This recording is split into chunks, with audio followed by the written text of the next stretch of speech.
రంజాన్ అంటే రోజా ఉండటం, ఇఫ్తార్ విందులు ఇవి మాత్రమే కాదు. నిజానికి రంజాన్ అంటే అల్లాహ్కు దగ్గర అవ్వటం. రంజాన్ ఖురాన్ నెల. ఖురాన్ను మన నబీ ముహమ్మద్ సల్లల్లాహు అలైహి వసల్లం వారికి ఈ నెలలోనే పంపడం జరిగింది. అందుచేత ఈ నెలలో ఖురాన్ను చదవటానికి ప్రయత్నించండి, ఎంత వీలైతే అంత. అలాగే దాని అర్థం తెలుసుకునే ప్రయత్నం కూడా చేయండి. అలాగే సద్కా ఇవ్వండి. ప్రతి నిమిషం జికర్ చేస్తూ గడపండి.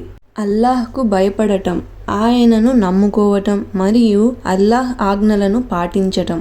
అలాగే ఆరోగ్యకరమైన విషయాలను అలవాటు చేసుకోవటం, అనారోగ్యకరమైన విషయాలను వదిలివేయటం, మనస్సును, శరీరాన్ని, ఆత్మను శుద్ధి చేసుకోవటం. ఈ నెల శాంతి ప్రశాంతతల నెల. ఇది మనం సెలబ్రేట్ చేసుకునే నెల. అందుకే మనం అల్లాహ్ను సంతోషపెట్టే ప్రయత్నం చేయాలి. అందుచేత ఈ రంజాన్ మన చివరి రంజాన్గా భావించి ఎంత వీలైతే అంత ఇబాదత్ మరియు మంచి పనులు చేయటానికి ప్రయత్నిద్దాం.